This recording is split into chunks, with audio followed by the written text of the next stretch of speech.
అదృశ్యులను ఆయన ఆకాశంలో సింహాసనాసనుడైంది నరుల యొక్క హృదయాన్ని పరిశీలన చేయించున్నటువంటి ఒక దేవుడము నీ కళ్ళ దృష్టి లోకమంతా సంచారం చేయించున్నది. దేవా కనుక నాయన నీకు భయపడిన వాడు ఎంతో భయభక్తులు కలిగినటువంటి జీవితము వెలుగుమయము ప్రభా జ్ఞానయుక్తమైనటువంటి జీవితం కనుక నాయన నీకు భయపడి ఈ లోకం నుంచి ప్రత్యేకించబడినటువంటి బిడ్డలుగా నేను జీవించడానికి సహాయం చేయమని ప్రార్థిస్తున్నాను. ప్రభా ఈ దినము నీ వాక్యము నేను ధ్యానించబోతుండగా నాయన మీరు మా మధ్యకు రండి, మాతో మీరు ఉండండి, మీ మాటలు మీరు మాకు అందించండి. ప్రభా నీ వాక్యం ద్వారా మేమందరము కూడా ఆయన కదిలించబడటానికి వెలుపడటానికి సహాయం చేయమని ప్రార్థిస్తున్నాను. నాతో మాతో మాట్లాడము ప్రభా. నీతిని మేము ఏదైతే పొదువై ఉన్నామో ఎక్కడ బలహీనమై ఉన్నామో గుర్తించగలిగి అందులో మేము నాయన దిద్దుబాటు చేసుకొని మీకు మహిమాత్మకై జీవితంలో సహాయం చేయాలి. మహిమాత్మక మీరే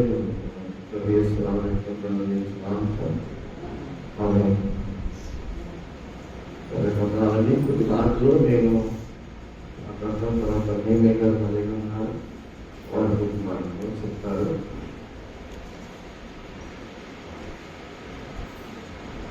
క్రైస్తవ జీవితం అంటే భరించే జీవితం, భరించడం. క్రైస్తవుడు అంటే భరించడం, భరించాలి. క్రైస్తవుడు అనే పేరు కలిగినందుకు అంటే పేరును బట్టే నీవు భరించాలి. చూడండి ఎక్కడున్న మాట పేదలు రాసినటువంటి మాటల్లో ఒకసారి చూసుకుందాం. ఎవడైనాను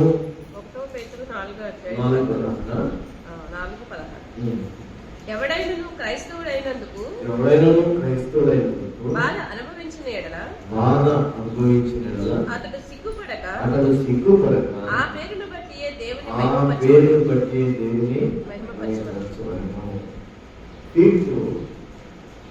దేవుని ఇంటి యొక్క ఆరంభము వచ్చి అది మన వద్దనే ఆరంభమైంది. దేవుని సువార్తకు మరియు నీతిమంతుడే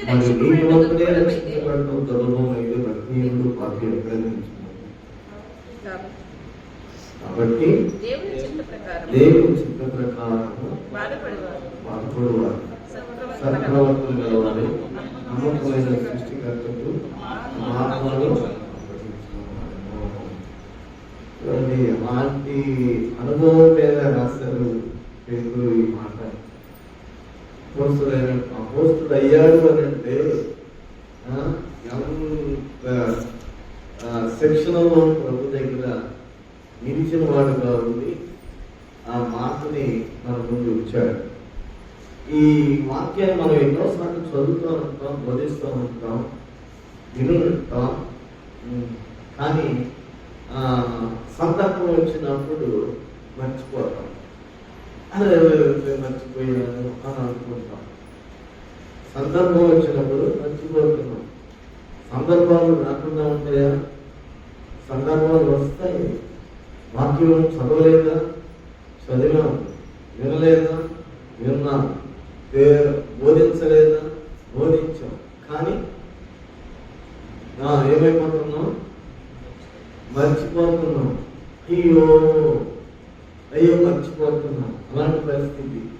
నువ్వు క్రైస్తవుడు అయినందుకు, ఎవడైనా క్రైస్తవుడు అయినందుకు బాధ అనుభవించిన అతను సిగ్గుపడక ఆ పేరు బట్టియే దేవుని బాధపడితే దేవుని మైపరచుకుంటారు. అంత వ్యక్తిలోనికి మనం ఎప్పుడు వస్తాం? బాధ పెట్టినప్పుడు, ఎవరైనా హింసించినప్పుడు, ఎవరైనా ద్వేషించినప్పుడు, ఎవరైనా నిందించినప్పుడు, ఎవరైనా అవమానపరిచినప్పుడు దానిని బట్టి నువ్వు క్రైస్తవుడు అయినందుకు నువ్వు క్రైస్తవుడు ఎందుకు? దానిని బట్టే సహించుకోవాలి, భరించుకోవాలి, సంతోషించాలి, దేవుని మెరుగుపరచాలి. ఆ ఎక్స్పీరియన్స్లోనికి, ఆ అనుభవానికి పేరు వచ్చాడు. చూడండి ఇక్కడ తీర్పు దేవుని ఇంటి యొక్క ఆరంభంలో కాలంలో వచ్చి ఉన్నది. అది మన యొక్కనే ఆరంభమైతే దేవుని స్వార్థకు అవిధేయులైన వారికి ఏమవుతుంది? మనమే క్రైస్తవులు, మనం దేవుని వాడము, దేవుని తెలుసుకున్న వాడము. అంటే ప్రత్యేకించి మనకి యేసుక్రీస్తు ప్రభు రక్షకుడు, లోక రక్షకుడు, భూమి ఆకాశాలను సృజించినటువంటి సర్వశక్తిమంతులైనటువంటి దేవుని కుమారుడు. ఆయన మాత్రమే, ఆయన ద్వారా మాత్రమే రక్షణ మనకు కలుగుతుంది. మరొక నామమున రక్షణ కలగదు. ఈ నామమునే మనము రక్షణ పొందవలేము, వేరొక నామమును బట్టి మనం రక్షణ పొందలేము అని ఉంది. అపొస్తలుల కార్యం 4:12 ఆ మాట ఉంది. ఏ నామమును బట్టి కూడా మనము రక్షణ పొందలేము. ఈ నామమే రక్షణ కలుగు చేస్తుంది మనకి. కనుక యేసుక్రీస్తు ప్రభు నామమును బట్టి మనం రక్షించబడతాం. క్రైస్తవమైనటువంటి మనము ప్రభునామం బట్టి రక్షించబడినటువంటి స్థితిలో ఉన్నటువంటి మనము అనేకమైనటువంటి సందర్భాలు వస్తున్నాయి. ఏ సందర్భాలు వస్తున్నాయి? శ్రమలు వస్తున్నాయి, బాధలు వస్తున్నాయి, కష్టాలు వస్తున్నాయి. ఇక్కడ వచ్చినప్పుడు అక్కడ తీర్పు అనే దానికి నువ్వు సహనము, క్రైస్తవుడు అయినప్పుడు నీకు సహనము లేకపోయినట్లయితే అక్కడ తీర్పు ఎక్కడ ప్రారంభమైందంట? తీర్పు దేవుని ఇంటి యొక్క ఆరంభము కాలం వచ్చినది. అది మన యొక్కనే ఆరంభమైతే, మన దగ్గరే ప్రారంభమైతే దేవునికి అవిధేయులైనటువంటి వారు, అంటే దేవుడిని ఎరగనటువంటి వారు, అనితులైనటువంటి వారు, వారి గతి ఎక్కువ.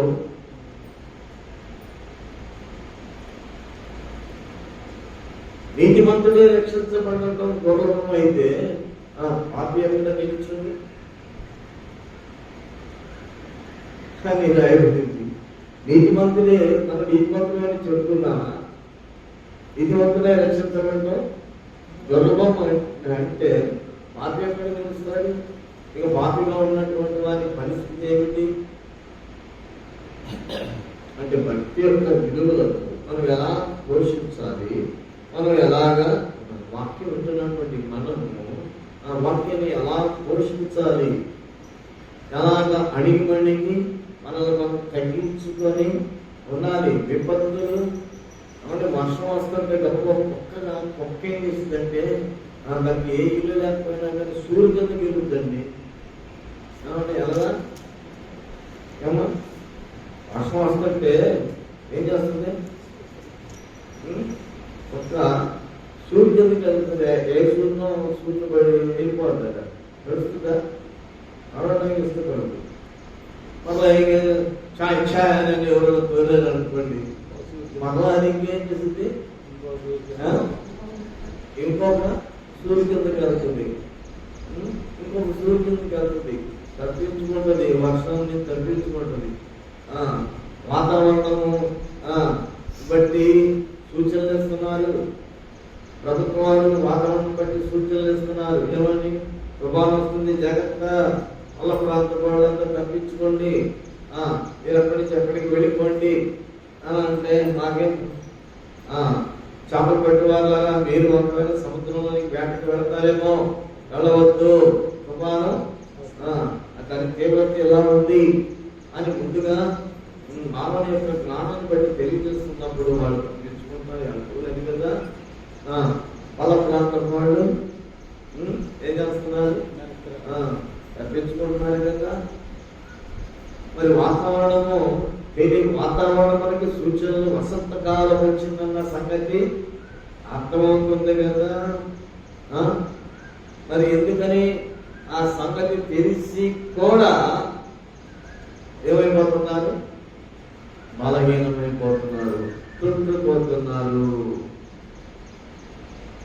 నీతి భక్తుడే రక్షించబడటం దుర్లభం అయితే పాపి ఎక్కడ నిలుచును? క్రైస్తవుడు అయినందుకు ఏమన్నారంట? బాధ అనుభవించాలి, బాధను అనుభవించాలి. బాధలు రాకపోతే మధ్యలో సమస్య ఉంటే భక్తుల ప్రజలు ఎబ్రియల్కి రాసిన పత్రికలో 12వ అధ్యాయంలో ఒక మాట ఉంది చూడండి.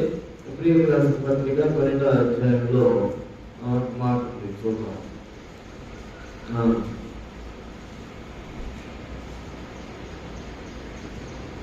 5వ వచనం నుండి చూద్దాం. నా కుమారుడా ప్రభు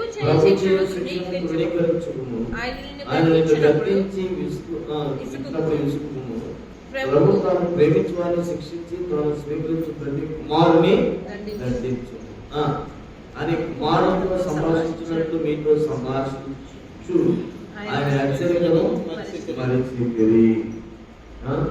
కనుక ఈ హెచ్చరిక ఎందుకని దేవుడు ఎందుకు శిక్షిస్తున్నాడు? తన కుమారులైన వారిని ఎందుకు శిక్షిస్తున్నాడు? క్రమశిక్షణలో పెట్టడానికి మన పిల్లల్ని ఎంత శిక్షణలో పెట్టాలంటే ఏం చెప్తాం? క్రమం తగ్గినటువంటివి, అక్రమమైనవి, లోక సంబంధమైనవి మన పిల్లలకి అలవాటు చేస్తామా? అవి లోకం అలవాటు చేస్తుంది. అది మనం నేర్పించకపోయినా లోకం నేర్పించేస్తుంది. ఒక పక్క మనము మన పిల్లల పట్ల జాగ్రత్త కలిగి ఉంటుంటే లోకం మన పిల్లల పట్ల ఏం చేస్తుంది? అది ఈడ్చుకుపోతుంది. కనుక మనం ఏం చేస్తాం? జాగ్రత్త పడతాం కదా. అని తండ్రి కూడా ఏం చేస్తున్నాడంటే భక్తి కలిగిన మనము, క్రైస్తవులైన మనము, క్రీస్తుని అంగీకరించిన మనము, దేవుని కలిగిన మనము ఆయన ఏం చేస్తున్నాడంటే మనల్ని శిక్షిస్తున్నాడు. శిక్షిస్తున్నప్పుడు ఆ శిక్ష గతించినప్పుడు విశ్వము ప్రభు తాను ప్రేమించు వారిని శిక్షించి తాను స్వీకరించు ప్రతి కుమారుని దండించును అని కుమారులతో సంభాషించినట్లు మీతో సంభాషించు ఆయన హెచ్చరికను మర్చిపోయారు. దేవుడు నా సంగతి మర్చిపోతున్నారు కొంతమంది. అమ్మో రోడ్ల నుంచి మాట్లాడుతుంటే దేవుడు ఉన్నాడా అన్న సంగతి, అమ్మో దేవుడు ఉన్నాడే, మనం దేవుడు మాత్రమే ఈ రోజు మాట్లాడకూడదు, ఈ ప్రవర్తన ఇలా చేయకూడదు, ఇలాగా హెచ్చరిక చేయకూడదు, ఇలాంటి అడుగు వేయకూడదు, ఇలాంటి పొరపాట్లు చేయకూడదు అనే భయం కరెంటు పట్టుకున్నట్టుగా ఉందా? ఏమండి, కరెంటు పట్టుకున్నట్టుందా? కరెంటు పట్టుకుంటే ఏమవుతుంది? షాక్ పడుతుంది. కరెంటు పట్టుకుంటే షాక్ పడుతుందని భయం ఉంది కదా. మరి ఈ మాట మాట్లాడితే దేవుడు శిక్షిస్తాడనే భయము ఉందా? లేదు. భయంగా ఉండి వాడారా మీకు శ్రమ. కనుక నిర్భయ జీవితము అలాగ మనం ఉండకూడదు. ఎంత వాక్యం వింటున్నాము. కానీ ఇక్కడ ఏమంటున్నాడంటే శిక్ష 7వ వచనం, శిక్షా ఫలం పొందడమే మేము సహించున్నాడు, దేవుడు కుమారుడుగా మిమ్మల్ని చూస్తున్నాడు. తండ్రి శిక్ష కుమారుడెవడు? కుమారుడైన ద్వారా శిక్షలో పాల్గొంటున్నారు. మీరు అందరి ఎడలా చూపించలే కానీ కుమారుడు అంటే ఇప్పుడు ఏం కావాలండి? అర్థమవుతుందండి? అమ్మ అర్థమవుతుందా? ఉషారాణి గారు ఏం కావాలి?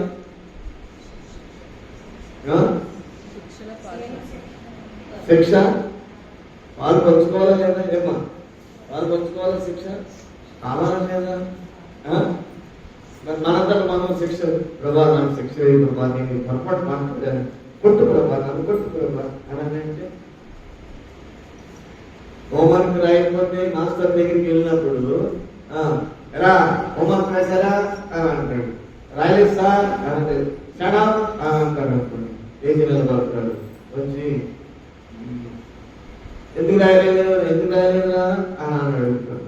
అవునంటే ఎందుకు రాయలేదు అంటే కారణం ఏదో చెప్తారు, అబద్ధం చెప్తారు, నిజం చెప్తారో ఏదో ఒకటి కారణం చెప్పాలి. అప్పుడు మాస్టారు నిజంగా నేను హోంవర్క్ నేను చెప్పిన మాట రాయలేదు, నేను పట్టండి మాస్టర్ అని చేయి తప్పేసి వేస్ట్ పట్టండి మాస్టర్ అని చేయి తప్పితే ఏమంటాడు?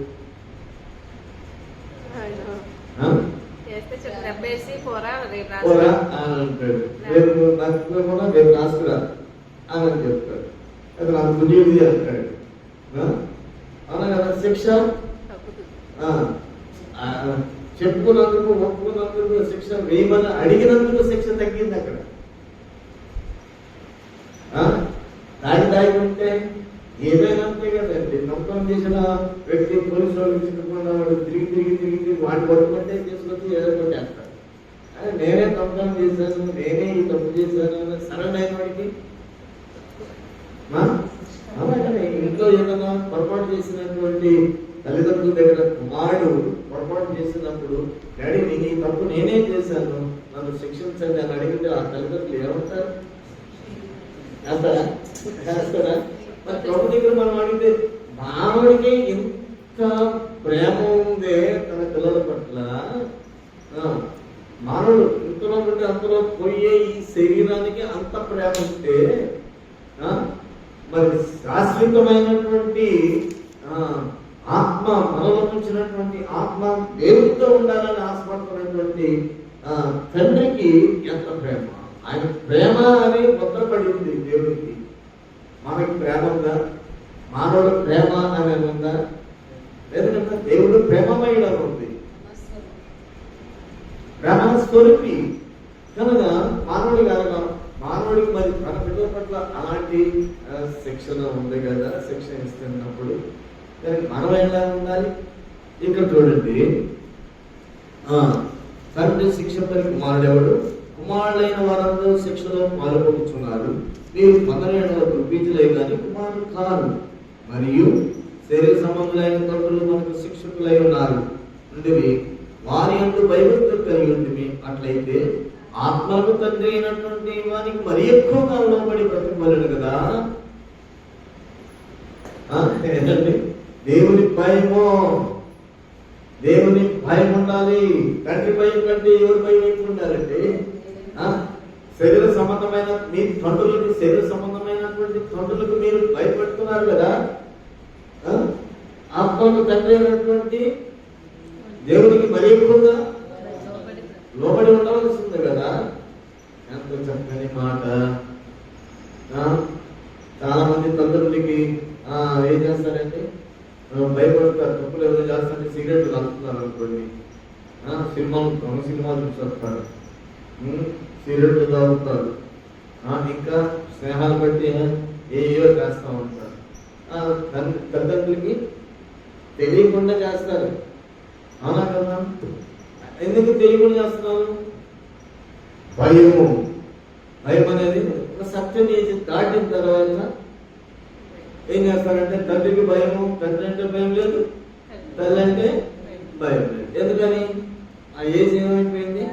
దాటిపోయింది. ఈ లోపు ఏం చేయాలి? ఈ తల్లిదండ్రులైనటువంటి వాళ్ళు ఏం చేయాలంటే ఆ పిల్లలని దేవుని భయం కలిగినటువంటి వ్యక్తుల్లాగా పెంచాలి. పెంచలేకపోతే దేవుని పాదాలన్నా పట్టుకుని ఏడవాలి. అర్థమైందండి? కనుక లేకపోతే ఆ వయసు పెరిగిన తర్వాత ఏం చేస్తారు? వాళ్ళని తిరుగుబాటు చేస్తారు. ఎవరిని తిరుగుబాటు చేస్తారు? అదే అంటారు, ఇజ్రాయేల్ మీరు తిరుగుబాటు చేస్తున్నారు నా మీద, తిరగబడుతున్నారు నా మీద. ఇశ్రాయేలీయులైన వారు దేవుని మీద ఇంకా తెలుసుకుంటారు, ఇంకా తెలుసుకుంటారు, ఇంకా తెలుసుకుంటారు అంటే తిరుగుబాటు చేసేవాళ్ళు కాదు. కనుక దేవుని కోపాన్ని పెంచారు. ఏమైపోయారు వాళ్ళు? దేవుని కోపానికి గురైపోయారు.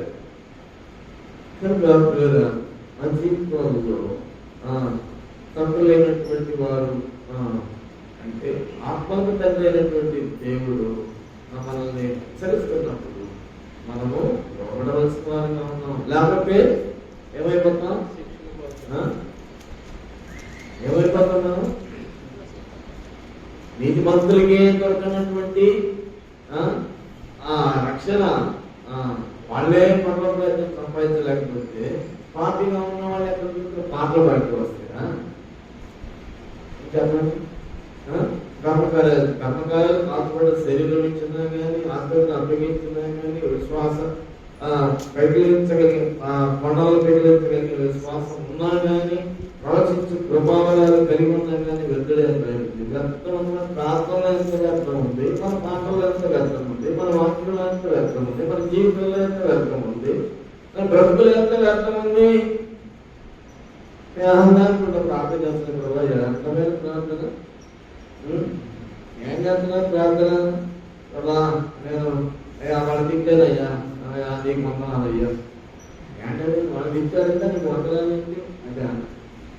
అదే మన ప్రార్థన. మనం ఏం చేయాలండి? వాళ్ళ మీద కోపడ్డానయ్యా, నీకు వందనాలయ్యా. ప్రార్థన వ్యర్థం వ్యర్థం. అందుకని భవనామమును వ్యర్థముగా చదివించకూడదు. దోషం కాబట్టి నిర్దోషం కాబట్టి దోషగా కనుక మనం ఏం చేయాలి? ప్రభా నేను చేయకూడదు పని చేశాను, నన్ను క్షమించయ్యా అనాలి. కానీ నీకు వందనాలా అంటే ప్రార్థన చేసిన లెక్కలోకి జాబితాలోకి వెళ్ళిపోతున్నామా? పాపం పెంచుకుంటున్నామా? నీ ప్రార్థన పాపం కాకూడదు, నీ పరిచర్య పాపం కాకూడదు, నువ్వు చేసే మేలు ప్రార్థన పాపం కాకూడదు. అర్థంగా అలాంటివి మనము ప్రార్థన ఎలాగ నేర్చుకుంది. అందుకని ప్రభావ ప్రార్థన నేర్పించయా అని అన్నారు శిష్యులు. ఆ ప్రార్థన ఆయన నేర్పించారు కనుక పరలోక ప్రార్థన నేర్పించారు. ఇంకా అదే ప్రార్థన, ఇంక ఏ ప్రార్థన లేదు కొంతమందికి. అదే ప్రార్థన అంటే ఆ ప్రార్థన యేసుప్రభు నేర్పిన ప్రార్థన, శిష్యులు నేర్పిన ప్రార్థన, అదే ప్రార్థన. ఇంక ప్రార్థన లేదు. దాంట్లో ఎంత భావాలు ఉన్నాయో ఆయన కంఠస్థ పెట్టేసి గడగడని వాపు చెప్పేసినట్టుగానే అందరూ కలిసి భగవత్ ప్రార్థన చెప్తున్నామండి అని చెప్పుకుంటాను. అంత అయిపోయింది. దాంట్లో ఏంటి? మేము ఇతరుల అపరాధములను క్షమించినట్లుగా మా అపరాధములను క్షమించము అని అర్థం ఉంది. క్షమించాలా అంటే నువ్వు క్షమించలేదు, నీ అపరాధం క్షమించదు కదా, నువ్వు క్షమించే మనసు నీకు లేదు, మరి నన్ను క్షమించవద్దు ప్రభా అని అర్థమేగా. అంటే ఆ మాట నువ్వు చెప్పొచ్చా? ప్రభా నేను క్షమించాను, నీ మాట ప్రకారంగా నేను నా సహోదరుని క్షమించాను ప్రభా, నన్ను కూడా నువ్వు క్షమించరాయన అన్న మాట జీవించి అడుగు. అవునే రైతు దగ్గరికి వెళ్ళి కూలి చేసి కూలి మనిషి అయ్యా పొద్దు నుంచి సాయంత్రం పని చేశాను అయ్యా ఆ చేత పెట్టుకుని ఏమంటారు? కూలివయ్యా. పని చేసేది ఏమైతే అంటే నీ చేతి చుట్టూ తిరిగి వచ్చానయ్యా నాకు కూలిమంటే ఇస్తారా? ఏమంటే గుడి చుట్టూ తిరిగి వచ్చి గుడి దగ్గరికి 4 సార్లు తిరిగి వచ్చి వెళ్ళొచ్చానయ్యా అని అంటే ఇస్తారా? ప్రార్థన మందిరానికి వెళ్ళొచ్చానంటే ఇస్తారా? ఏమన్నారు? ఏం వాక్యాలు వింటున్నావు? ఏం చేస్తున్నావు? ఎలా ఉన్నావు? నన్ను క్షమి. నేను నా పట్ల ఒక వ్యక్తి ఈరోజు అపరాధం చేశాడు, నేను పరిపూర్ణంగా క్షమించాను, నా పాపం కౌగిలించుకుని ముందు పెట్టుకుంటాడు దేవుడు. నా కుమారుడా, నా కుమారుడా, నీలాంటి వాడు దేవుడు ఏం చేస్తాడు? దేవుడా నువ్వు చదువుకున్నటువంటి వాళ్ళు మనం చెప్పేసి నేను చేస్తాను. చూడండి ఇక్కడ 12వ వచనంలో 26:12 తన దృష్టికి జ్ఞానం అనుకున్న వాణిని చూసుకున్నా వాణిని గుణపరచుటంటే మూర్ఖుని గుణపరచుట. మూర్ఖుడు మూర్ఖుడు అంటే వాడు మూర్ఖుడు, వాడు మాట్లాడితే ఏమంటారు? మనకు మూర్ఖుడుగానే కనుకుంటాం. మహామూర్ఖుడు అని వాటిలోకి పోగొడుతున్నాను, వాళ్ళ మన ఇంటికి వెళ్ళిపోదాం కూడా అనుకుంటాం కదా. మూర్ఖుడంటే కఠినమైనటువంటి అని ఇక్కడ ఇంకో మాట రాస్తున్నాడు. పై మాట ఏంటంటే తన దృష్టికి తాను జ్ఞాని అనుకున్నవాడు అంటే తన నిర్ణయమే వేదవాక్కు, తన ఆలోచనే సిద్ధపడేయాలి, తన ప్రవర్తనే మంచిదని చెప్పాలి, నాకు చేసిందే వెళ్ళని చెప్పాలి. అవునా కదా? తన దృష్టికి జ్ఞాని అనుకున్న వారిని చూచితివా వారిని గుణపరచు అంటే ఎంతమంది ఇలాంటి వాడు ఉన్నారు. దేవుని ఎందుకు భయభక్తులు కలిగిన వాడు, దేవుని ఎందుకు జ్ఞానం కలిగినటువంటి వారు ఎలా ఉంటారంటే మాట వింటారు. మనకంటే ఎక్కడి నుంచి వచ్చే మాట? దేవుడి దగ్గర నుంచి వచ్చే, దేవుడు చెప్తేనే నేను వింటానని వాడు మాట్లాడు. దేవుడికి కనపడి ప్రత్యక్షంగా చెప్తాడా? అంటాడా? చూడండి, దేవుడు ఎవరి ద్వారా మాట్లాడుతున్నాడు? ఒక చిన్నదాని ద్వారా మాట్లాడాడు. ఎవరంటే నయమంతుడు. ఏం మాట్లాడాడు?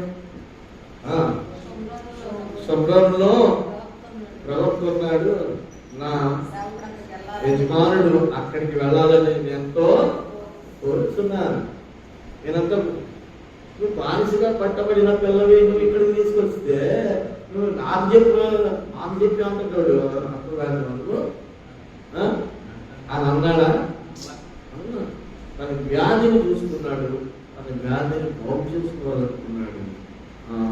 జ్ఞాని అనుకోవాలి. ఎంత వీడే యెహోవాయే జయమును కలుగు చేసినని రాయబడి ఉంది. కనుక నేను ఎంత యుద్ధ వీరుడినే, ఇజ్రాయేల్నే జయించేశాను, ఇజ్రాయేల్ ఆయన చిన్న పిల్లలు చెప్తే నేనన్నారా అని అన్నాడా? నేను అనుకోలేదు. మాట విన్నాడు. ఎలాగెళ్ళాడండి? ధనంతో వెళ్ళాడు, బంగారంతో వెళ్ళాడు, మంచి సంపద తీసుకొని వెళ్ళాడు, ఆర్థించాడు.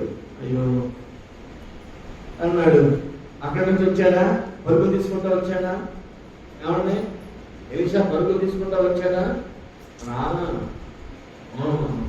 నదిలో మునిగి 7 మార్లు మునిగి శుద్ధుడు కమ్మని అక్కడ కూడా ఏమైపోయాడు? రౌద్రుడైపోయాడు. సిరియా దేశంలో ఎలాంటి నదులు ఉన్నాయి? ఆ నదులు అంటే ఈ నది గొప్పదా అని బయలుదేరి వెళ్ళిపోతున్నాడు. దాసుడు చెప్తున్నాడు, అయ్యా ఆ చెప్పిన మాటకి ఏమయ్యాడు? అయ్యా మీ దగ్గర బంగారం కావాలి ఇమ్మంటే ఇస్తావు కదా నీవు. అయ్యా నదిలో మునిగి 7 సార్లు శుద్ధుడు కమ్మన్న మాట ఎంత తేలికైంది. కనుక ఒకసారి ఇంటికి పడరాదు అన్న మాటకి ఏం చేశారండి? లోపడ్డాడు, విజయుడయ్యాడు. ఏమయ్యాడు? శుద్ధుడు. కనుక మూఢుడైనటువంటి వాడిని నాబాలికి చెప్పారు. నాబాలికి మూర్ఖుడు కదా అందిందా? అయినా ఇక్కడ మూర్ఖుడే మేలుంటాయి. తన దృష్టికి తాను జ్ఞాని అనుకున్న వాడికి సౌలు ఏం చేశాడు? రాజుగా నుండి ఆ బలిర్పణలు చేయడానికి వాటన్నిటిని చంపేయ, వాటినన్నిటిని సమూల నాశనం చేయమని ప్రవక్త చెబితే ఏం చేశాడు? వాటిని తన దృష్టికి తాను జ్ఞాని వాటిని ఉంచాడు. ఏమైపోయాడు? ఆయనే అర్థుడైపోయాడు. కనుక మన దృష్టికి మనకు వచ్చిన జ్ఞానం ఇది సరైందా కాదా? ఇది కరెక్టా కాదా? విచారణ చేయి దేవుడి దగ్గర. ఈ మాట నేను పలకొచ్చా పలకూడదా? విచారణ చేయి దేవుడి దగ్గర. ఈ ప్రయాణం నేను చేయొచ్చా చేయకూడదా? విచారణ చేయి దేవుడి దగ్గర. అదేనా? విచారణ చేస్తే నీ విధేయత అలాంటి నీ ప్రార్థన దేవుడు ఆలోచిస్తాడు. నీ ప్రార్థన బట్టి మా ఇతరులకి మేలు కలుగుతుంది. ఈ ప్రార్థన నీకు మేలు కలుగుతుంది. ఈ ప్రార్థన ఇతరులకి మేలు కలుగుతుంది. జ్ఞానం అనుకున్నవాడు నా తోడు లేడు అని అనుకున్న వాడిని ఎవరు గుణపరచలేడు. మూర్ఖుడైనా కానీ చెప్పండి, మూర్ఖుడైనా గుణపడతాడంటే కానీ మూర్ఖుడైనా తన దృష్టికి తాను జ్ఞానం అనుకున్నవాడు ఎవరో గుణపడలేడు. దేవుడు మనకు చేసినటువంటి ఈ గొప్ప అర్థం, ఈ క్రైస్తవత్వం ఈ క్రీస్తుని అంగీకరించే అనుభవం మనం స్థిరపరచుకున్నట్లయితే నిత్య జీవంలోని ఆనందం. ఆనందం కాదండి, లోకంలో ఉన్న ఆనందం కాదు మన ఆనందం. ఇది ఆనందం కాదు, ఇది ఆనందం కాదు, పరలోకమే ఆనందం. ప్రార్థన చేసుకున్నాం. మహోన్నతుడా, ప్రేమ గల మా తండ్రి, నీ పరిశుద్ధమైన నామాన్ని తెలుసుకుంటున్నాను. దేవా, నీ కృపను బట్టి, నీ ప్రేమను బట్టి కొద్ది మాటలు నేను మాకు మాట్లాడాలి. మరి కొద్ది మాటలు నీ దాసం ద్వారా హెచ్చరించి బహుమరుస్తున్నాం. ఆ ప్రభుత్వం మన రక్షకుని యేసు క్రీస్తు ప్రాణాలను ప్రార్థించున్నాము. ఆమేన్.